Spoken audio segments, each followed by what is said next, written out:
Bismillahirrahmanirrahim. Assalamualaikum warahmatullahi wabarakatuh. Bertemu lagi dengan Bu Meli untuk menjelaskan bab 1 pada matematika kelas 8 semester 1 ya. Bab 1 ini kita akan mempelajari tentang pola bilangan. Nah, apa saja yang akan kita bahas di pertemuan kali ini? Untuk kompetensi dasarnya di sini ada 3.1, yaitu membuat generalisasi dari pola pada barisan bilangan dan barisan konfigurasi objek.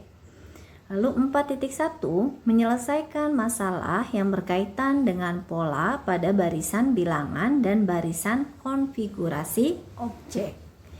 Adapun bahasan materinya yaitu untuk bab pola bilangan ya. Yaitu yang pertama pola pada konfigurasi objek, lalu yang kedua pola pada barisan bilangan. Nah, untuk pertemuan pertama ini kita fokus pada pembahasan pola pada konfigurasi objek. Oke, kita lihat di sini banyak sekali fenomena alam di sekitar kita yang ternyata terkait dengan materi pola bilangan ini ya. Kita lihat pada gambar itu ada sarang lebah ya. Sarang lebah lalu bunga matahari juga ternyata memiliki suatu keteraturan pola. Selain itu juga ada daun, lalu ada cangkang siput. Nah, lalu coba kalian amati di sekitar kalian yang memiliki suatu pola atau keteraturan. Artinya ini terkait dengan materi yang akan kita bahas ya. Kita lihat pada Quran surat Al-Hijr ayat 21 yang artinya kami tidak menurunkannya melainkan dengan ukuran tertentu. Jadi ada kadarnya ya, suatu keteraturan tertentu. Nah, sebagai motivasi untuk kalian di sini ada histori atau riwayat dari Leonardo da Pisa. Siapa sih Leonardo da Pisa ini? Beliau adalah penemu bilangan Fibonacci. Ya, bilangan Fibonacci ini kita bahas dalam materi ini ya. Oke, atau disebut juga nama lainnya Leonardo Pisano. Beliau adalah seorang matematikawan Italia yang juga dikenal sebagai Fibonacci, yang juga memiliki peran dalam mengenalkan sistem penulisan dan perhitungan bilangan Arab ke dunia Eropa. Leonardo ini adalah orang yang memperkenalkan deret ya. Ayahnya bernama William atau dikenal sebagai Bonacci. Untuk itu Leonardo memiliki julukan Fibonacci yang berasal dari kata Filius Bonacci yang artinya anak dari Bonacci. Selanjutnya kita lihat awal mula Leonardo da Pisa ini menemukan suatu teori ini, yaitu datang dari permasalahan sederhana yang menjadi tonggak awal pemikiran dari Leonardo da Pisa ini, yaitu tentang peristiwa melahirkannya seekor kelinci betina. Di sini muncul pertanyaan dari beliau, yaitu berapa banyak pasangan kelinci yang beranak pinak selama 1 tahun jika diawali dari sepasang kelinci, yaitu jantan dan betina. Dan kelinci tersebut tumbuh jadi dewasa, bisa kawin setelah mereka berumur 1 bulan. Sehingga setiap bulan kedua, masing-masing kelinci betina selalu melahirkan sepasang kelinci baru. Jadi dari pertanyaan yang mungkin menurut orang lain simple gitu ya. Oke, kita lihat di sini. Jumlah kelinci di bulan pertama beliau data nih, ada 1 pasang.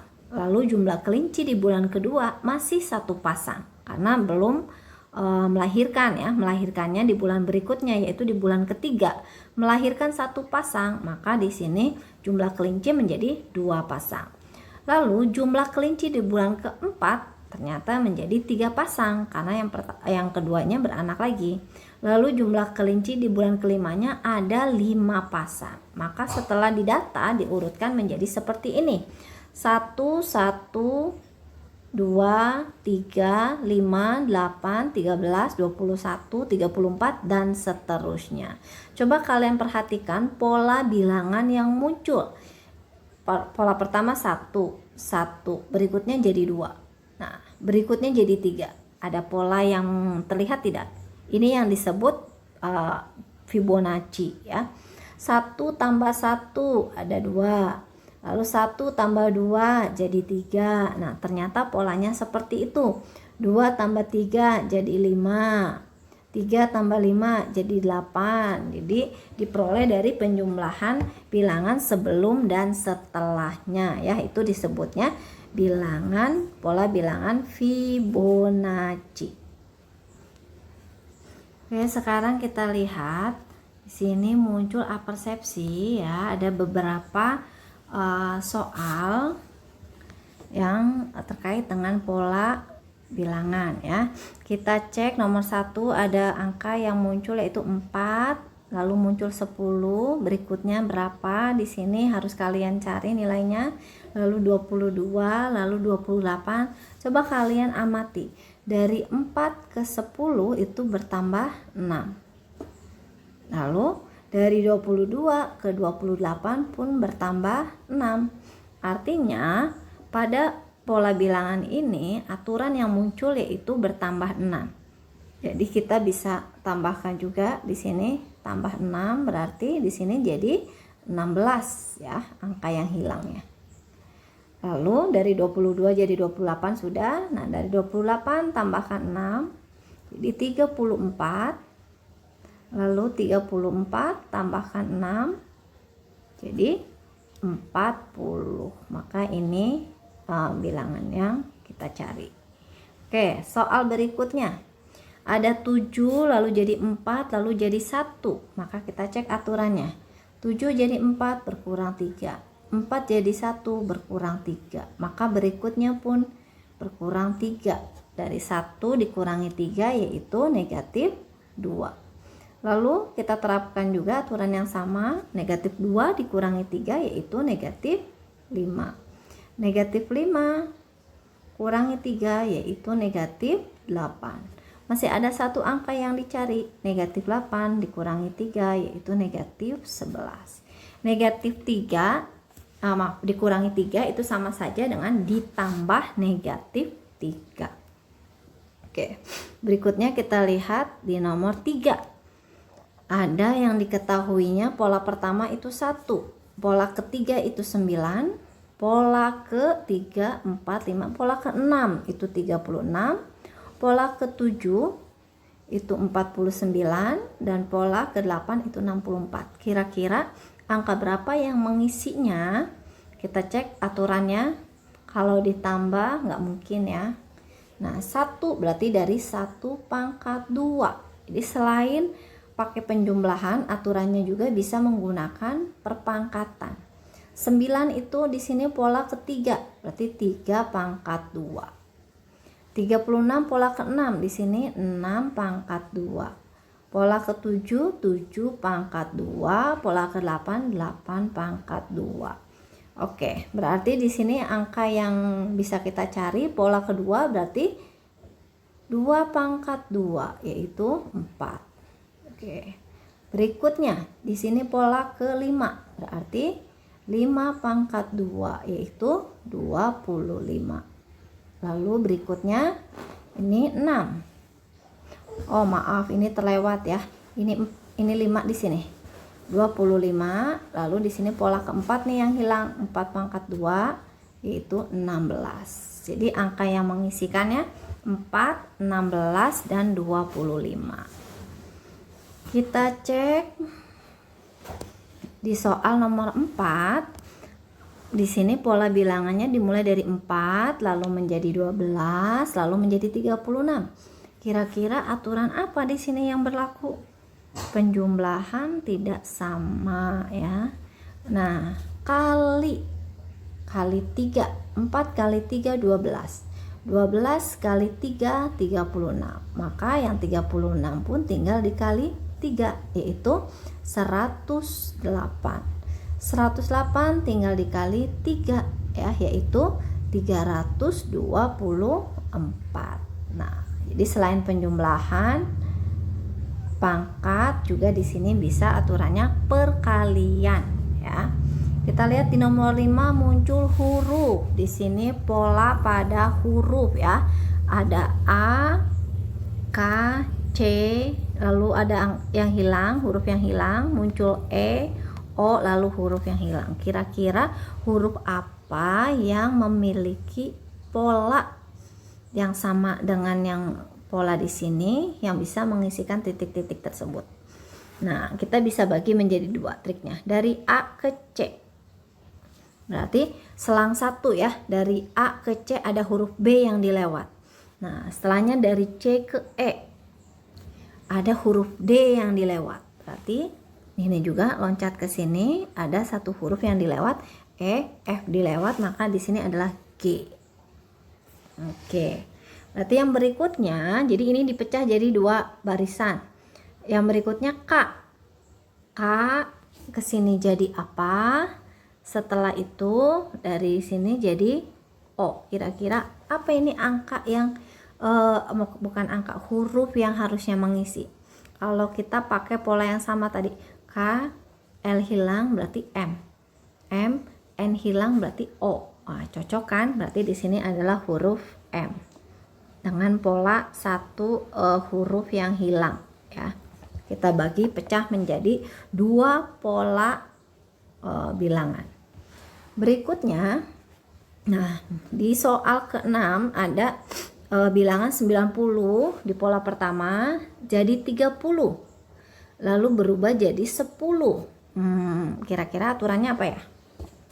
Dibagi 3 atau dikali 1/3. Kali 1/3 itu sama saja dengan dibagi 3 ya. Kali 1/3 jadi 30, 30 kali 1/3 jadi 10, 10 dikali 1/3 kita bisa munculkan pecahan yaitu 10/3. Lalu 10/3 dikali 1/3, 10 dikali 1 10, penyebutnya 3 dikali 3 9. Jadi penyebutnya saja yang dikali ya, yang atasnya mah dikali 1.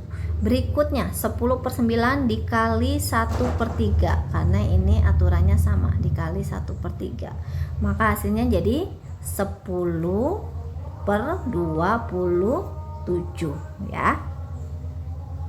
Pola pada konfigurasi objek. Di sini Ibu gunakan pendekatan etnomatika. Apa itu etnomatika? Mengkaitkan materi matematika yang kita bahas ini dengan nilai kultur budaya Indonesia. Bisa kalian lihat di sini ada pola batik Pekalongan ya. Jadi ternyata pada pola batik Pekalongan ini terdapat keteraturan juga yang terkait dengan materi pola bilangan kita. Nah, ini nanti Ibu munculkan di worksheet ya pertanyaannya. Yang Ibu bahas yaitu ini, motif tenun dari timur ya. Oke, kita lihat nih pada baris ke-1 ini warna kuning ya, ini pola ke-1 muncul warna kuning. Pada baris kedua ya, pola kedua ini warna biru. Pada pola ketiga warna merah muda atau pink ya. Pada pola keempat yaitu putih.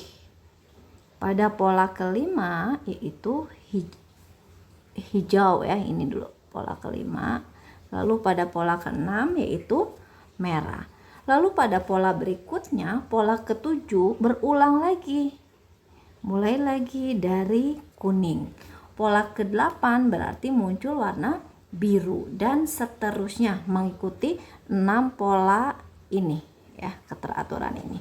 Berarti nanti kalau yang ditanya pola ke-10, nah kita lihat kalau secara manual ya, pola 1 ini 2 3 4 5 6 7 kuning lagi, 8 berarti ini kan ke-7 ya, ke-8 berarti biru, ke-9 berarti merah muda, ke-10 berarti warna, nah ini warna putih yang munculnya ya. Ini kalau cara manual tadi efektif tidak kalau kita menentukan warna yang muncul pada pola ke-26? Wah, kalau kita data secara manual itu sangat tidak efektif ya. Nah, triknya adalah kita buat suatu cara sehingga kita tidak lagi hitung secara manual. Tadi yang warna putih pola ke-10 itu bisa muncul, kita lihat nih. Ini kan sampai pola ke-6 ya, berarti kita bagi saja dengan 6. Berarti 10 bagi 6 itu 1. 1 kali 6 itu 6. Nah, sisa pembagiannya adalah 10 kurangi 6 yaitu 4. Jadi kita lihat nih, di sisa ini 4 berarti muncul warna putih ya. Jadi sisa 1 muncul di pola 1, sisa 2 muncul di pola ke-2 gitu.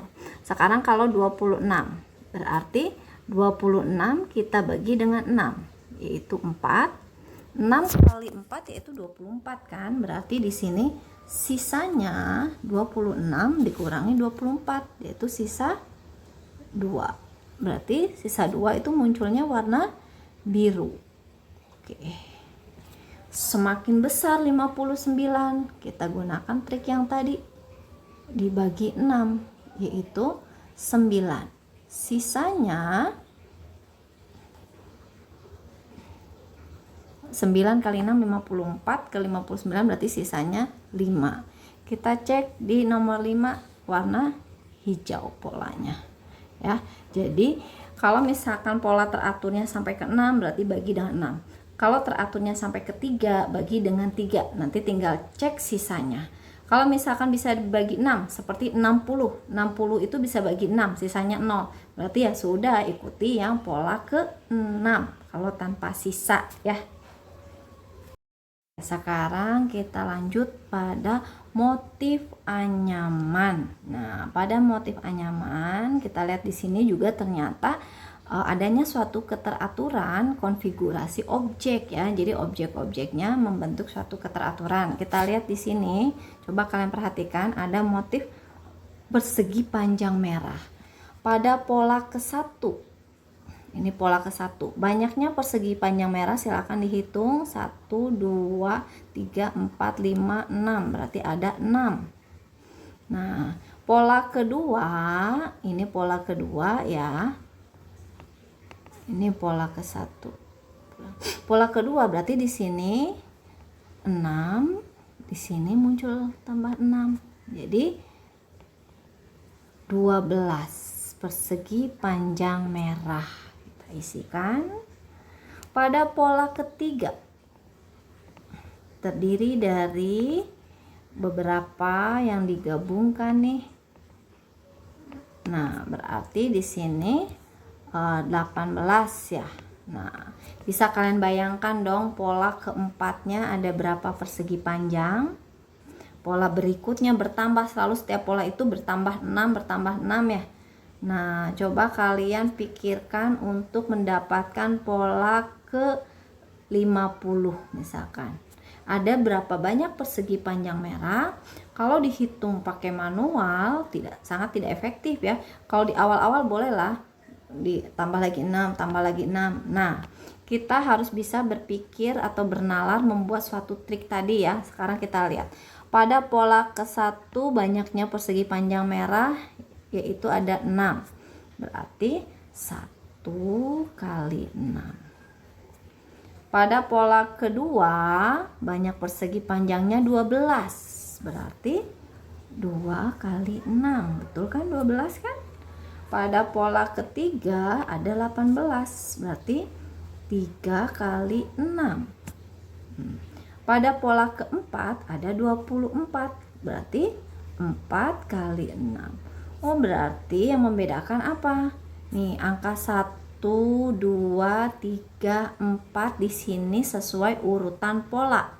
Semuanya sama dikali 6 kali 6 kali 6 kali 6. Berarti kita bisa buat rumus umumnya ya. Rumus umumnya berarti angka 1, 2, 3, 4 ini kita ganti dengan N sesuai urutannya ya. Berarti kalau pola ke-10 nanti N-nya diganti 10. N ini dikali 6 polanya. ini. Atau sama saja dengan 6N. Sama kan, komutatif kan? Berarti untuk mencari pola ke-50, nah kita ganti aja, gampang.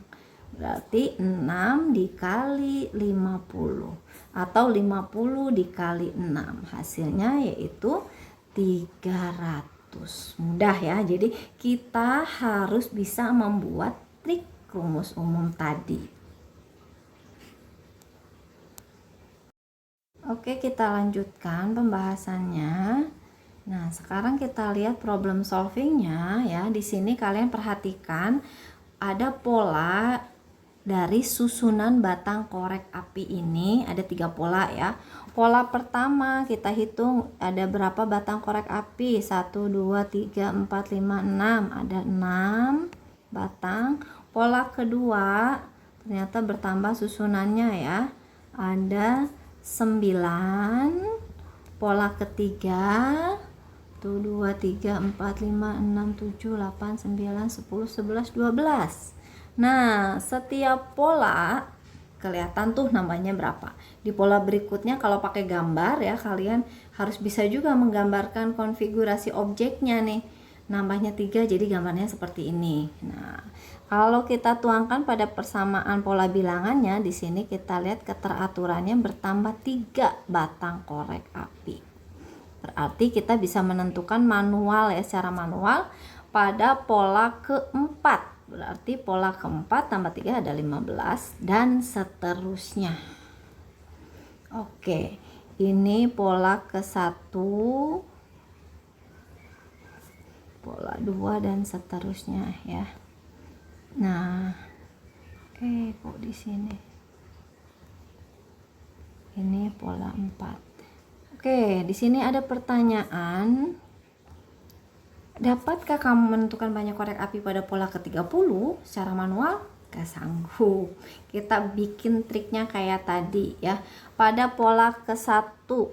Nah, di sini ada batang korek apinya 6. Kita lihat bedanya keteraturannya di sini 3, semua bertambah 3. Berarti 3 kali 1. Kenapa kali 1? Karena itu di pola 1. Ditambah berapa biar jadi 6? 3 kali 1 3 tambah 3. Oke, cocok ya. Berikutnya untuk dapatkan 9 di pola kedua, berarti 3 kali 2 ditambah berapa ya? Nanti tergantung soalnya ya, ditambah atau dikurang itu bisa jadi karena tergantung angkanya. 3 kali 2 6. Ditambah berapa biar jadi 9? Ternyata ditambah 3 lagi. Nah, berikutnya 3 karena pola ketiga berarti dikali 3 itu 9. Ditambah berapa biar jadi 12? Tambah 3 lagi. Wah, terlihat polanya ya. Terus di pola keempat berarti 3 dikali 4 ditambah berapa? 12 tambah berapa biar jadi 15 tambah 3. Nah, udah kelihatan nih jelas pola-polanya, hanya berbeda di sini. 1, 2 sesuai urutan, ini kita bisa ganti dengan N ya. Jadi kita sudah dapat rumus umumnya. Rumus umumnya yaitu kita ganti angka 1, 2, 3, 4 yang di dalam kurungnya dengan N. Berarti 3 dikali N. Nah, semuanya polanya lalu ditambah 3.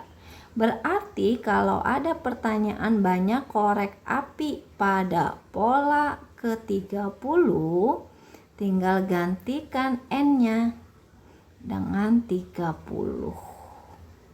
Hasilnya adalah 93. Gampang ya. Oke. Nah, itu bahasan kita di pertemuan 1 pola bilangan 1 ya. Semuanya harus rajin berlatih untuk mengasah nalar kalian. Ibu akhiri video ini. Wassalamualaikum warahmatullahi wabarakatuh.